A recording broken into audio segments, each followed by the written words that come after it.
Si tu joues cette mélodie, je t'épouserai. Le rire d'Isabelle Crawford résonna dans la grande salle de son manoir de Beverly Hills, poussant les invités autour d'elle à sourire poliment face à cette plaisanterie cruelle. David Silverman, 23 ans, se tenait au centre de l'élégante salle de bal, tenant son violon comme un bouclier. L'instrument emprunté, le sien ayant été volé 3 jours plus tôt, tremblait légèrement dans ses mains, tandis que des dizaines de regards amusés le détaillaient de la tête aux pieds. Le caprice numéro 24 de Paganini, poursuivit Isabelle en levant sa coupe de champagne à $1000 vers le jeune musicien. La pièce la plus difficile jamais écrite pour le violon. Si tu arrives à la jouer du début à la fin sans rater une seule note, je jure devant Dieu que je t'épouserai la semaine prochaine. Les invités éclatèrent de rire. Isabelle Crawford avait 28 ans. À 21 ans, elle avait hérité d'une fortune de $200 millions et était connue à Los Angeles pour ses fêtes extravagantes et le plaisir presque sadique qu'elle prenait à humilier ceux qu'elle considérait comme inférieurs. Sa réception de ce samedi soir rassemblait des hommes d'affaires, des acteurs et des musiciens professionnels. Et David Silverman n'appartenait clairement pas à ce cercle. Il était là uniquement parce que Marcus Chen, le violoniste engagé pour jouer pendant le dîner, était tombé malade à la dernière minute. L'agence d'événementiel, désespérée, avait appelé David à 7 heures du soir, lui proposant $300 pour 3 heures de musique d'ambiance. Pour un étudiant musicien qui partageait un minuscule appartement avec 2 autres garçons dans un quartier oublié du centre de Los Angeles, cela représentait 1 mois de loyer. David ne s'attendait pas à ce qu'Isabelle, après 3 coupes de champagne, décide de faire de lui le divertissement de la soirée. « Quel est le problème, mon cher ?» le taquina Isabelle en s'approchant de lui d'un pas mesuré. Celui de quelqu'un qui sait que tous les regards sont fixés sur elle. « Je croyais que tu étais un vrai musicien, ou tu ne sais jouer que des petites mélodies pour des mariages bon marché ?» David inspira profondément. Ses grands-parents avaient fui la Pologne pendant la Seconde Guerre mondiale, n'emportant avec eux que les vêtements qu'ils portaient et une photo de famille fanée qu'ils ne reverraient jamais. Ils avaient recommencé à zéro, construit un petit atelier de couture à Brooklyn et appris à leur petit-fils que la dignité n'a pas de prix. Cette leçon résonnait dans sa tête tandis qu'Isabelle tournait autour de lui comme un prédateur. « Tu peux choisir n'importe quelle mélodie, Isabelle, » répondit calmement David en plaçant le violon sous son menton. « Mais d'abord, je veux clarifier une chose. » La salle devint silencieuse. Isabelle leva un sourcil parfaitement dessiné, surprise. « Quand je jouerai cette mélodie, et je la jouerai parfaitement, je ne veux pas t'épouser, » continua David sans détourner ses yeux sombres des siens. « Mais je veux que tu fasses une autre promesse. » L'expression d'Isabelle passa de l'amusement à une véritable curiosité. Derrière elle, son fiancé Brandon Whitmore, héritier d'une chaîne d'hôtels, fronça les sourcils. « Quelle promesse ?» demanda Isabelle en croisant les bras. « Si je joue sans aucune erreur, tu feras un don de $100 000 au programme musical du lycée public Jefferson High School où j'ai étudié. Et tu le feras publiquement, devant tout le monde ici. » Un murmure parcourut la salle. Isabelle cligna des yeux, visiblement surprise. Brandon fit un pas en avant. « Écoute, gamin, » commença-t-il, mais Isabelle leva la main pour le faire taire. « $100 000, répéta-t-elle avec mépris. Tu penses vraiment pouvoir jouer Paganini parfaitement ? Même des musiciens professionnels avec des années d'expérience font des erreurs dans cette pièce. »« Alors tu n'as rien à perdre, n'est-ce pas ?» répondit David.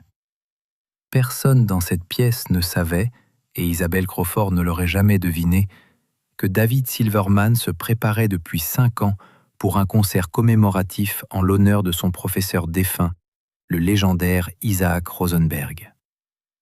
La pièce choisie pour ce concert, prévue 2 semaines plus tard au Carnegie Hall de New York, était précisément le caprice numéro 24 de Paganini.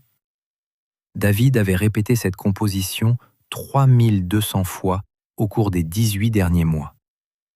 Il connaissait chaque note, chaque pause, chaque nuance technique avec une précision frôlant l'obsession. Ses doigts calleux conservaient la mémoire musculaire de milliers d'heures de pratique dans un sous-sol froid où le son du violon rivalisait avec le bruit des vieilles canalisations et de la circulation de la rue. Isabelle observa longuement le visage du jeune homme. Il y avait quelque chose dans ses yeux, une confiance calme qui la troublait profondément, mais son arrogance l'emporta. « Très bien, mon cher, » dit-elle enfin, en se tournant vers les invités avec un sourire éclatant. « Mais quand tu échoueras, et tu échoueras, je veux que tu t'agenouilles et que tu t'excuses d'avoir fait perdre du temps à tout le monde ici, devant tout le monde. » David hocha lentement la tête. « D'accord. » En accordant le violon emprunté, il ne montra aucune émotion.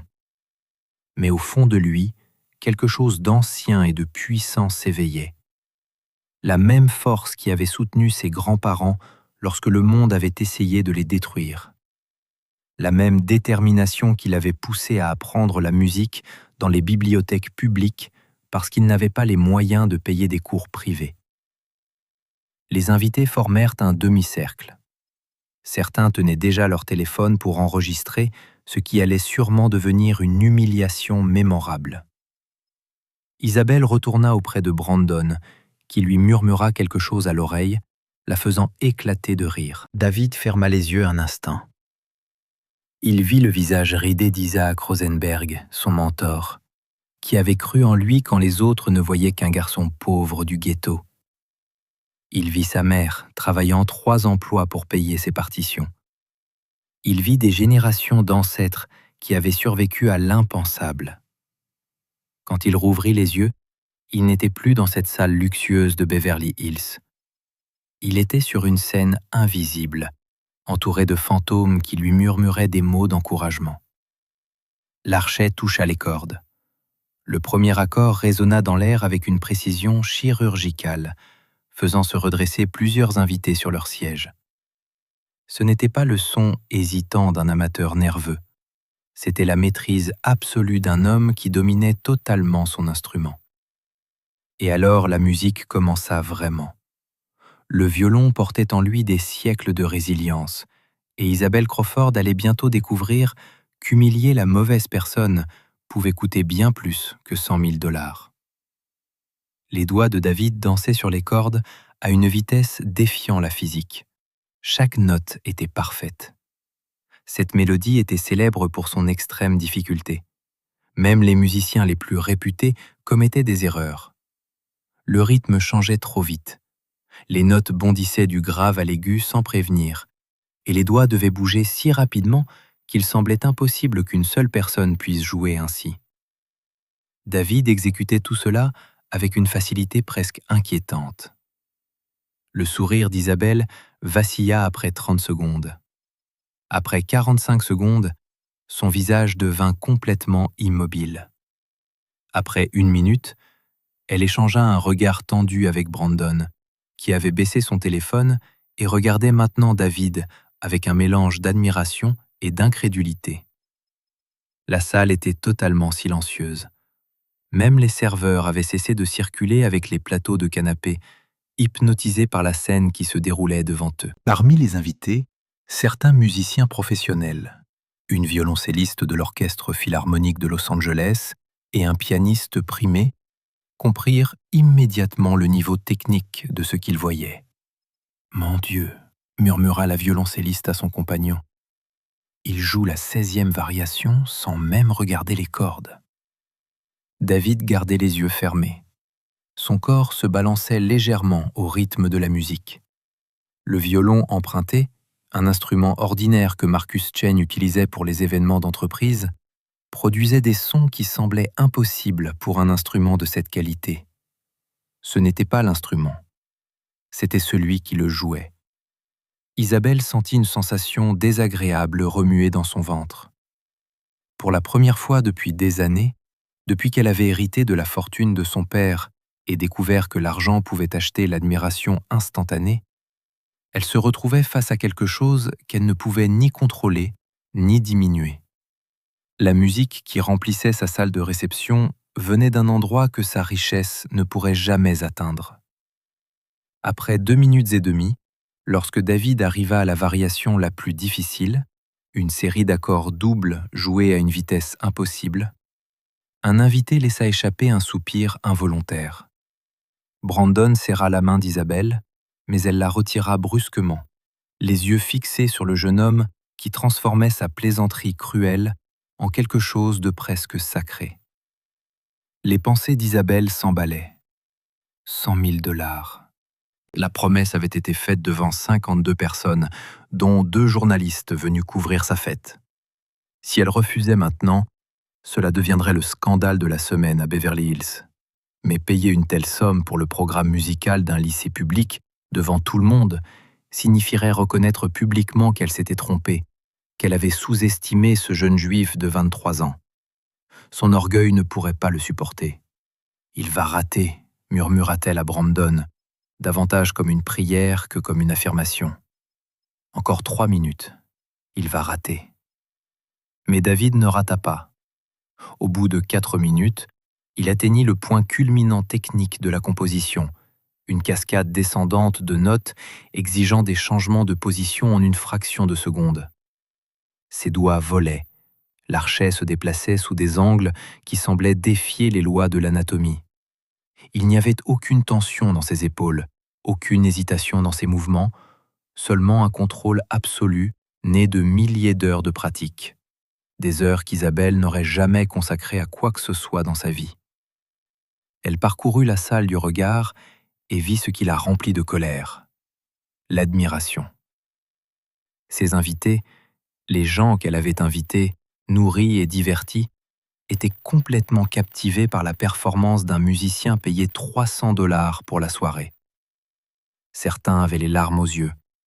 La violoncelliste de l'orchestre philharmonique filmait avec son téléphone, visiblement déterminée à immortaliser ce moment. Brandon remarqua le changement d'humeur d'Isabelle et murmura « On peut simplement faire un chèque. 100 000 $ pour toi, ce n'est rien. » « Ce n'est pas une question d'argent, » répondit-elle en serrant les dents. « C'est lui. » Quand David entra dans la 5e minute de la pièce, quelque chose d'extraordinaire se produisit. Il ouvrit les yeux. Et pour la première fois depuis le début de la performance, regarda directement Isabelle. Dans son regard, il n'y avait ni triomphe, ni colère, ni satisfaction mesquine. Seulement une profonde sérénité.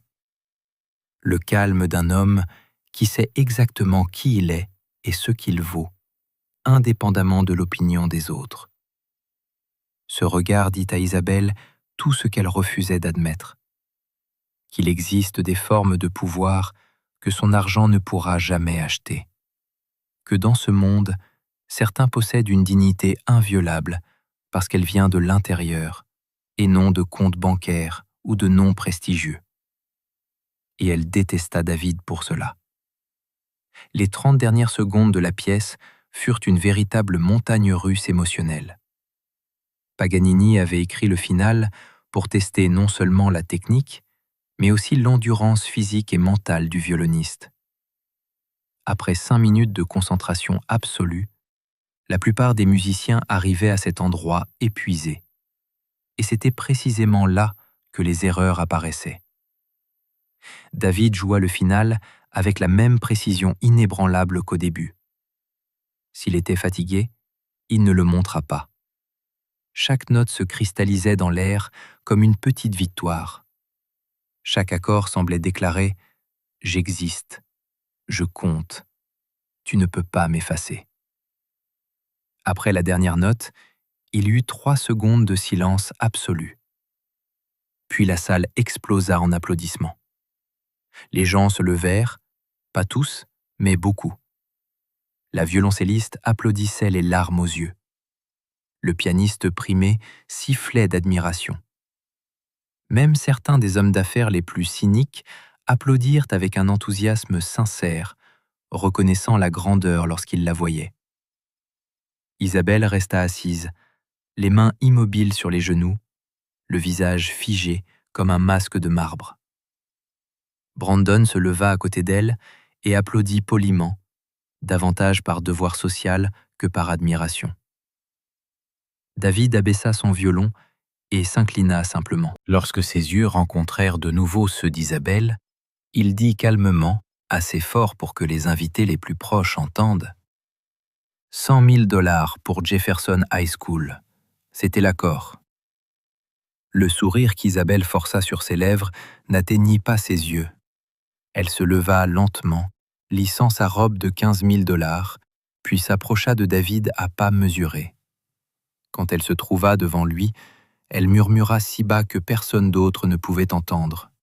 « Tu viens de faire la plus grande erreur de ta vie, garçon. » Puis, se tournant vers les invités avec un sourire éclatant, elle annonça à haute voix: « Quelle performance remarquable! Bien sûr, je ferai le don comme promis. Après tout, les Crawford ne brisent jamais leurs paroles. » Les applaudissements reprirent, mais David ne sourit pas. Dans ce bref instant, il vit dans les yeux d'Isabelle quelque chose de dangereux et de prédateur. Cette femme n'accepterait pas l'humiliation sans riposter. Aucun d'eux ne savait encore que cette soirée n'était que le début d'une guerre silencieuse, et que le véritable prix d'un orgueil blessé serait payé dans une monnaie bien plus précieuse que l'argent. Car Isabelle Crawford possédait des relations, du pouvoir et une vengeance qui mûrissait dans son esprit, tandis qu'elle souriait faussement aux caméras. Et David Silverman, tenant toujours le violon emprunté dans ses mains pendant que les applaudissements continuaient, sentait au fond de lui qu'il avait gagné la bataille, mais qu'il venait peut-être de commencer une guerre bien plus grande. Le lundi matin, David se réveilla et trouva 17 messages sur son téléphone. Le premier venait de son agent, Michael Rodriguez, un manager musical représentant 3 musiciens classiques à Los Angeles, qui avait accepté de travailler avec David parce qu'il croyait en son talent. « Appelle-moi d'urgence et ne parle à personne avant. » Les 16 autres messages allaient de félicitations enthousiastes d'amis ayant vu la vidéo virale de la performance à des avertissements inquiets de collègues musiciens. La violoncelliste du Philharmonique avait publié la vidéo complète sur Instagram samedi soir. En 48 heures, elle avait atteint 2 millions de vues. David appela Michael en préparant du café dans le minuscule appartement qu'il partageait avec 2 autres étudiants. « Tu as vu les nouvelles ?» demanda Michael immédiatement. « Quoi? Quelles nouvelles ?» Isabelle Crawford a donné une interview au Los Angeles Times ce matin. Elle dit que tu l'as fait chanter pendant la fête, que tu as provoqué un scandale et que tu l'as forcée publiquement à faire un don qu'elle comptait de toute façon faire. Elle affirme que tu as utilisé la musique comme une arme de manipulation émotionnelle. David sentit son estomac se nouer. « C'est un mensonge, c'est elle qui m'a défié.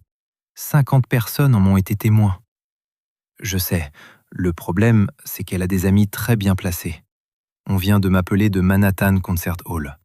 Ils réexaminent ta participation au concert commémoratif d'Isaac Rosenberg. » Le monde de David s'arrêta. Ce concert était l'événement le plus important de sa carrière, sa chance d'honorer l'homme qui avait changé sa vie et de prouver au monde de la musique classique qu'il méritait de jouer sur les plus grandes scènes. « Ils ne peuvent pas faire ça, » murmura David. « Les billets sont déjà vendus, il reste 11 jours. » Ils peuvent, et ils le font. Isabelle Crawford est une amie personnelle de Catherine Morrison, la directrice exécutive de la salle. Apparemment, ils ont réussi à convaincre tout le monde que tu es quelqu'un de problématique qui cherche la publicité à travers des scandales. David s'appuya contre le mur froid de la cuisine, le téléphone pressé contre son oreille. Autour de lui, ses 2 colocataires, Thomas, étudiant en ingénierie, et Yuki, qui travaillait dans un café, remarquèrent que quelque chose n'allait pas et cessèrent ce qu'ils faisaient. « Il y a autre chose, » continua Michael d'une voix lourde. « Ce matin, j'ai reçu 3 annulations d'événements. Mariage, soirée d'entreprise. tous des clients importants. Tous évoquent des inquiétudes concernant ton professionnalisme après les récents incidents. Elle est en train de me détruire, dit David, plus pour lui-même que pour Michael. Elle essaie. Mais écoute, la vidéo a 2 millions de vues. Les gens sont de ton côté. 98% des commentaires sont positifs. Il y a même une pétition en ligne demandant à Manhattan Concert Hall de maintenir ton concert. David s'approcha de la petite fenêtre de l'appartement qui donnait sur une rue grise de Los Angeles. En bas, la vie continuait comme d'habitude. Les gens allaient au travail, les enfants se rendaient à l'école. Pour eux, ce n'était qu'un autre lundi. Pour lui, sa carrière s'effondrait. « Que dois-je faire ?» demanda-t-il. Un silence suivit. Puis Michael dit quelque chose d'inattendu. « Tu connais Sarah Chen, la journaliste d'investigation ? J'ai entendu parler d'elle. Elle m'a appelé il y a 20 minutes. Elle enquête sur Isabelle Crawford depuis 6 mois pour un article sur les enfants de milliardaires et l'abus de pouvoir. Elle veut te parler. » Quelque chose changea chez David. Il n'était pas quelqu'un qui se venge, mais il n'était pas non plus quelqu'un qui abandonne sans se battre. Donnez-moi son contact. 3 heures plus tard, David était assis dans un café discret du centre de Los Angeles avec Sarah Chen, une femme de 35 ans aux yeux perçants. Entre eux, sur la table, se trouvait un dictaphone. Isabelle Crawford suit un certain schéma, expliqua Sarah en ouvrant son ordinateur portable couvert d'autocollants. Au cours des 4 dernières années, au moins 8 personnes qui l'ont offensée ou publiquement mise dans l'embarras ont subi des conséquences professionnelles ou personnelles dévastatrices. Un chef qui s'était plaint publiquement qu'elle n'avait pas payé l'addition a perdu son restaurant à cause de mystérieux problèmes de licence. Une organisatrice d'événements qui avait témoigné contre elle dans un litige de travail a perdu tous ses principaux clients en 3 semaines.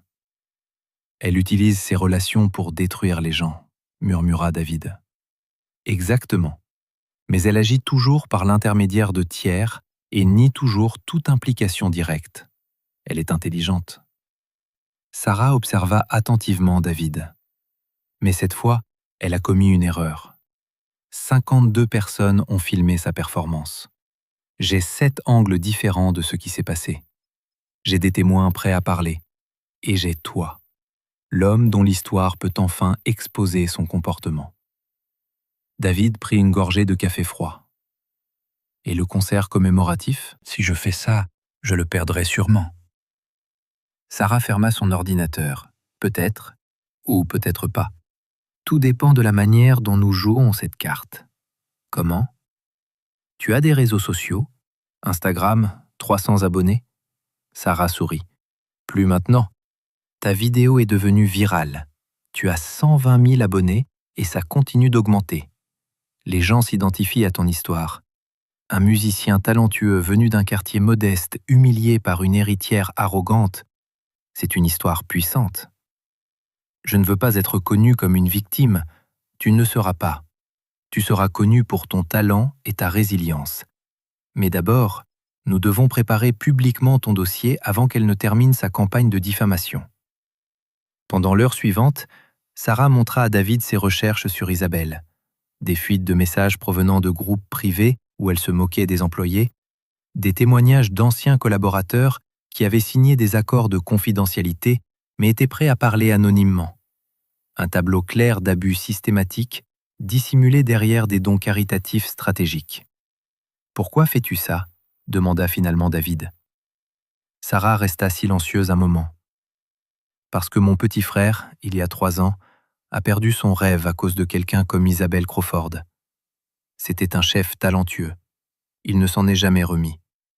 Aujourd'hui, il travaille dans un entrepôt et il a du mal à regarder une cuisine sans paniquer. » Elle regarda David droit dans les yeux. « Des gens comme elle doivent être exposés. Et toi, tu as maintenant une plateforme pour le faire. » Quand David sortit du café 2 heures plus tard, il avait un plan. Sarah publierait la première partie de son enquête dans 4 jours, juste assez de temps pour que David fasse son mouvement. Il enregistrerait une vidéo calme et factuelle pour expliquer ce qui s'était réellement passé à la fête, présenter des témoins et montrer les messages. Mais l'élément le plus important du plan vint d'un endroit inattendu. Ce soir-là, David reçut un email de Catherine Morrison, directrice du Manhattan Concert Hall. Le message était bref. « Monsieur Silverman, nous devons parler. En personne, demain à 9 h, dans mon bureau si possible. Il y a des choses concernant cette situation que vous devez savoir. » David lut le message 3 fois, cherchant un piège, mais le ton formel et direct suggérait autre chose. Peut-être que Catherine Morrison avait sa propre histoire avec Isabelle Crawford. Peut-être que l'ennemi de son ennemi pouvait devenir, sinon un ami, au moins un allié stratégique. Il répondit en confirmant la rencontre et, pour la première fois depuis 48 heures, se permit un petit moment d'espoir. Isabelle Crawford avait l'argent et les relations. Mais David avait quelque chose qu'elle n'aurait jamais. Des gens qui croyaient en lui non par obligation ou par intérêt, mais parce qu'ils reconnaissaient la vérité quand ils la voyaient. La guerre ne faisait que commencer. Et ce musicien de 23 ans, qui avait appris la dignité auprès de ses grands-parents réfugiés, allait découvrir que parfois la meilleure défense n'est ni le silence, ni la soumission, mais l'exposition de la vérité avec la même précision chirurgicale avec laquelle il jouait Paganini. Catherine Morrison n'était pas ce que David avait imaginé. La directrice du Manhattan Concert Hall avait 62 ans, les cheveux gris soigneusement rassemblés en un chignon élégant et des yeux qui semblaient avoir vu de nombreuses batailles. « Asseyez-vous, monsieur Silverman, » dit-elle en désignant la chaise en face de son bureau. « Je vais être direct. Isabelle Crawford m'a appelé personnellement et a exigé l'annulation de votre concert. Elle a dit que vous étiez instable, opportuniste et que je risquais la réputation de la salle. » David sentit son cœur tomber. « Et vous allez l'annuler ?»« Non. » Catherine croisa les doigts sur le bureau. « Je vais faire exactement l'inverse. Je vais doubler la promotion de votre concert et je vais vous dire pourquoi. » Elle ouvrit un tiroir et en sortit une vieille photographie. On y voyait une jeune violoniste tenant un trophée, rayonnante de joie. « C'est moi, en 1983. Je venais de gagner un concours de jeunes musiciens à Berlin. 3 semaines plus tard, le père d'Isabelle Crawford, Richard Crawford, m'a proposé un contrat d'enregistrement avec son label. J'ai refusé parce que les conditions étaient mauvaises. Il a détruit ma carrière en 6 mois. Je n'ai plus jamais joué professionnellement. » David regarda la photo, puis Catherine. « Pourquoi me dites-vous cela ? » ?»« Parce que les Crawford font cela depuis 40 ans. Richard me l'a fait, Isabelle vous le fait, et j'en ai assez de regarder. » Catherine se pencha en arrière dans son fauteuil. « Votre concert aura lieu, mais dans les prochains jours, vous devrez me faire confiance. Vous recevrez des menaces, des pressions. Isabelle va intensifier ses attaques, elle le fait déjà. Cela va empirer. Mais si vous tenez bon, si vous gardez votre dignité et si vous continuez à faire ce que vous faites le mieux, jouer, nous gagnerons. » Pendant les 5 jours suivants, Catherine eut raison. Isabelle Crawford lança une campagne coordonnée pour détruire David. Des articles payés apparurent dans des blogs mettant en doute son caractère. De faux profils sur les réseaux sociaux répandirent des rumeurs disant qu'il plagiait d'autres musiciens, maltraitait ses élèves et avait même inventé certaines parties de son histoire personnelle. Mais quelque chose d'inattendu se produisit. Le 6e jour, Sarah Chen publia son enquête explosive. L'article documentait minutieusement 4 années d'abus systématiques commis par Isabelle Crawford, incluant 8 cas précédents de vengeance professionnelle. Il contenait des noms, des dates, des messages divulgués et des interviews de victimes. L'article devint viral en 3 heures. 6 heures plus tard, il faisait la une des informations nationales. 12 heures plus tard, Isabelle Crawford se retrouvait au centre d'une tempête médiatique qu'elle ne pouvait plus contrôler. Son Instagram fut inondé de milliers de commentaires exigeant des comptes. Les marques avec lesquelles elle collaborait commencèrent à prendre leur distance. 2 organisations caritatives, dont elle était directrice, demandèrent sa démission.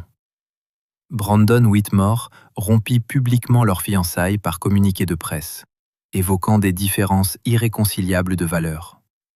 Mais le coup final vint de l'endroit où Isabelle s'y attendait le moins. Le jour du concert commémoratif de David, désormais complet avec une liste d'attente pour les billets, Catherine Morrison invita la presse à une conférence avant la représentation. Aux côtés de David, elle annonça la création du fonds Isaac Rosenberg, destiné à soutenir de jeunes musiciens issus de communautés défavorisées. Le don initial sera de 500 000 $ de la part du Manhattan Concert Hall lui-même. Et nous sommes heureux d'annoncer notre premier donateur externe, déclara Catherine en souriant aux caméras. Mademoiselle Isabelle Crawford vient de confirmer un don de 200 000 $. David regarda Catherine avec surprise. Elle murmura. Elle n'avait pas le choix. C'était soit cela, soit une avalanche de procès de la part de toutes les personnes qu'elle a blessées. Mes avocats ont été très convaincants. Ce soir-là, David monta sur la scène du Carnegie Hall et non du Manhattan Concert Hall. Catherine avait réussi à déplacer le concert à la dernière minute vers un lieu encore plus prestigieux. Il joua non seulement devant 1800 spectateurs dans la salle, mais aussi devant 300 000 personnes qui regardaient la diffusion en direct, organisée avec l'aide de Sarah Chen. Il dédia la performance à Isaac Rosenberg et à tous ceux que l'on avait sous-estimés, humiliés et à qui l'on avait dit qu'ils n'étaient pas assez bons. Lorsque les premières notes de Paganini remplirent la salle historique, il ne restait aucune trace du garçon nerveux qui avait joué lors d'une soirée hostile. Il n'y avait plus qu'un musicien au sommet de son talent, transformant la douleur en beauté, l'injustice en art. Au 3e rang, Catherine Morrison pleurait doucement, voyant enfin la justice 40 ans après que sa propre carrière avait été brisée.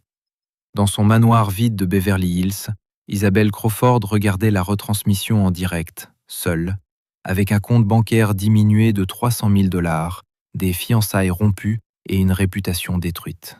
Pour la première fois de sa vie, elle comprit qu'il existe des conséquences que l'argent ne peut pas effacer. Et David Silverman, après avoir joué la dernière note triomphale de Paganini sous une ovation assourdissante, comprit enfin ce que son grand-père avait toujours essayé de lui apprendre. La dignité ne peut pas s'acheter, mais elle ne peut pas non plus être volée. On ne peut que la céder volontairement, et lui ne la céderait jamais. 6 mois après le concert qui avait tout changé, David Silverman était assis dans le bureau récemment ouvert de la fondation Isaac Rosenberg, situé dans un bâtiment modeste mais digne du centre de Manhattan. Par la fenêtre, il voyait de jeunes musiciens entrer et sortir du studio de répétition au rez-de-chaussée. 17 boursiers de la première année du programme, tous issus de familles modestes, tous dotés d'un talent extraordinaire qui n'avait jamais eu l'occasion de s'exprimer auparavant. Son téléphone sonna. C'était Michael Rodriguez, son manager, qui gérait désormais un agenda devenu immense après le concert viral. 3 nouvelles invitations aujourd'hui, dit Michael en essayant de contenir son enthousiasme. L'Orchestre Philharmonique de Vienne veut que tu participes à sa saison d'été. Deutsche Grammophon t'offre un contrat pour 3 albums. Et il y a une invitation spéciale. Le Festival de Salzbourg veut que tu sois soliste principal l'année prochaine. David sourit, mais c'était un sourire calme, sans l'euphorie qu'il aurait peut-être ressentie quelques mois plus tôt. Il avait compris que le véritable succès ne se trouvait pas dans les invitations prestigieuses ou les contrats à plusieurs millions. Il se trouvait dans la pièce voisine, où une fille de 14 ans du Bronx jouait Bach pour la première fois sur un violon professionnel. « Accepte les 3, répondit David. Mais assure-toi que j'aurai toujours du temps pour les masterclass ici, à la Fondation. C'est non négociable. » Après l'appel, David ouvrit son ordinateur portable et consulta les actualités, chose qu'il faisait rarement désormais. Un petit article dans la rubrique économique attira son attention. Crawford Enterprises vend sa participation majoritaire après une année de perte. Isabelle Crawford perd le contrôle de l'empire familial. Le comportement qu'avait révélé Sarah Chen, qui avait reçu un prix de journalisme pour sa série d'enquêtes, avait coûté à l'entreprise des contrats importants et la confiance des investisseurs. En avril, le conseil d'administration l'avait démise de ses fonctions de PDG.